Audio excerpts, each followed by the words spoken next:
میسر نہیں، ان لوگوں کا احساس اور ادراک پیدا ہو جائے۔ سیدنا یوسف علیہ السلام، قحط کا زمانہ ہے مصر میں، 7 سال کا لمبا قحط تھا، بہت ہی عظیم الشان اور بہت ہی لمبا اور بہت ہی پریشان کن دور اس قوم پر گزر رہا تھا۔ وہاں پر حضرت سیدنا یوسف علیہ السلام ایک وقت میں کھانا کھاتے ہیں، نعمتیں موجود ہیں، مصر کے بادشاہ ہیں، ساری مملکت ان کے قلمرو میں، ان کے ماتحتی میں ہے، اور ان کے پاس معیشت کا سارا نظم و انتظام ہے۔ اجعلنی علی خزائن الارض، انہوں نے کہا تھا مجھے زمین کے خزانوں کی چابیاں دو، میں ان کی نگرانی اور حفاظت اور ذمہ داری کروں گا۔ نعمتیں سامنے پڑی ہوئی ہے لیکن کھاتے نہیں۔ کیوں نہیں کھا رہے ہیں؟ کہ میری قوم، یہاں کے رہنے والے لوگ، اس قلمرو میں رہنے والے لوگ، آج ان کے پاس کھانا کم ہے تو یوسف کھانا کیسے پورا کھا سکتا ہے؟ تو میرے دوستو، انبیاء علیہ السلام نے، انبیاء علیہ السلام کے متبعین نے امت کو یہ دور دکھائے۔ سیدنا عمر بن الخطاب رضی اللہ تعالیٰ عنہ کا دور ہے، بہت بڑا قحط پڑا، بارشیں رک گئی، غلے ختم ہو گئے، اناج ختم ہو گئے، مدینہ میں دسترخوان لگ رہے ہیں، لوگوں کو ضرورت کے مطابق کھانا دیا جا رہا ہے۔ عمر اس دور میں آپ نے کھانا اور پینا اتنا چھوڑ دیا کہ رنگ سیاہ ہو گیا، نہیں کھا رہے، بھوکا رہ رہے ہیں۔ آپ کیوں بھوکا رہ رہے ہیں؟ اتنی بڑی قلمرو کا 22 لاکھ مربع میل پر مشتمل حکمرانی کا آپ کا دور ہے، اتنی نعمتیں موجود ہیں۔ کہا نہیں، ابھی یہ نعمتیں امت کو میسر نہیں، عمر کیسے کھا سکتا ہے؟ انچھلے جو کھا کر یہ ہے کہ احساس ذمہ داری پیدا ہو جانا۔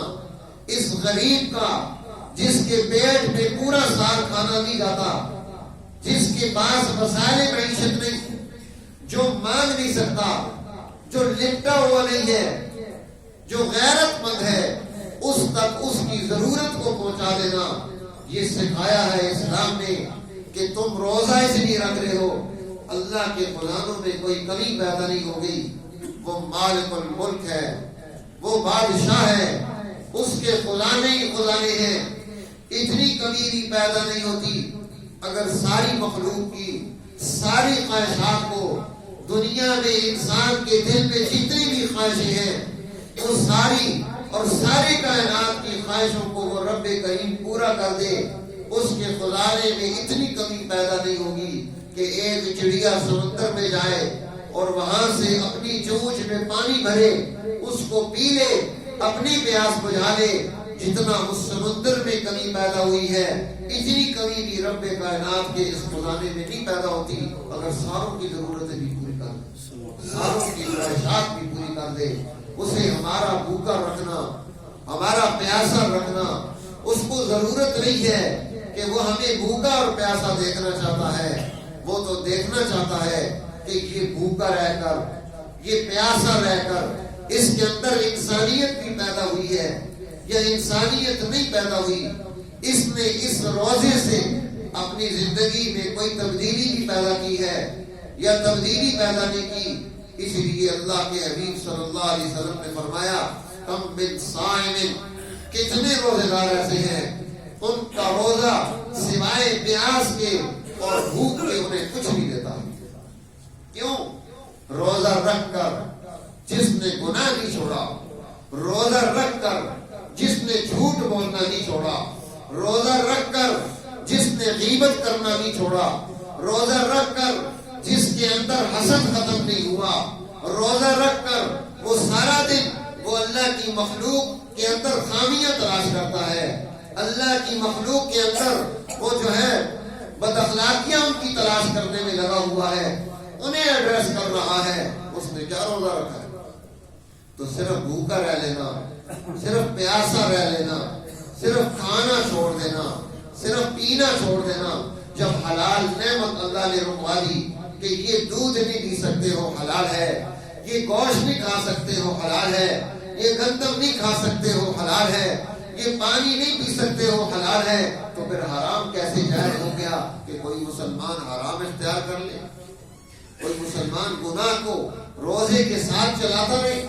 تو میرے دوستو، یہ رمضان آتا ہے، یہ ہمیں سکھاتا ہے، یہ روزہ آتا ہے، یہ ہمیں جھنجھوڑتا ہے، یہ روزہ آتا ہے، یہ ہمیں ہماری بد اخلاقیوں کا آئینہ دکھاتا ہے، ہمارے جرائم کا آئینہ دکھاتا ہے کہ ان بد اخلاقیوں سے، ان جرائم سے ہم اپنی زندگی میں توبہ کریں۔ کیوں کہ یہ توبہ کا وقت یہ ہر ایک کو میسر نہیں آئے گا۔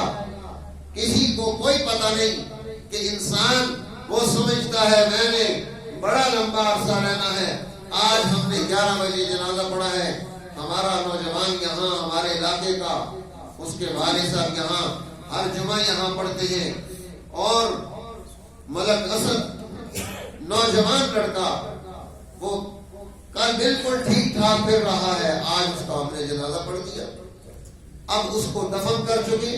تو میرے دوستوں، موت انسان کو وقت نہیں دیتی کہ کوئی انسان یہ کہے کہ وہ ہمیشہ رہے گا، ہر ایک نے چلے جانا ہے، لیکن جانے سے پہلے جہاں جا رہا ہے وہاں کی تیاری مکمل کر کے جائے۔ رمضان المبارک یہ تیاری مکمل کرانے کے لیے آیا۔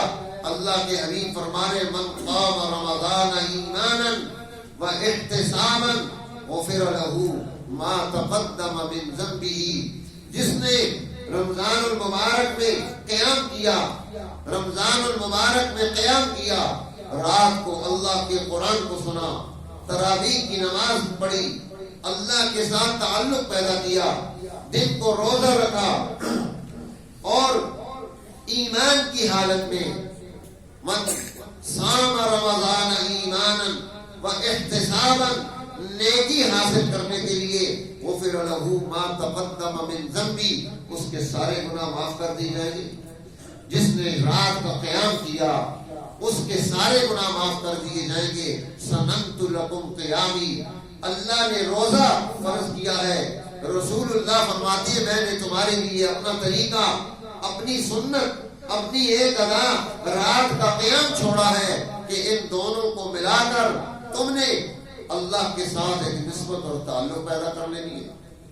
اسی لیے قیامت کے دن یہ دونوں حاضر ہوں گے، روزہ بھی آئے گا اور رات کا قیام قرآن بھی کھڑا ہوگا۔ یا رب یا نسیام، روزہ اعلان کرے گا اے میرے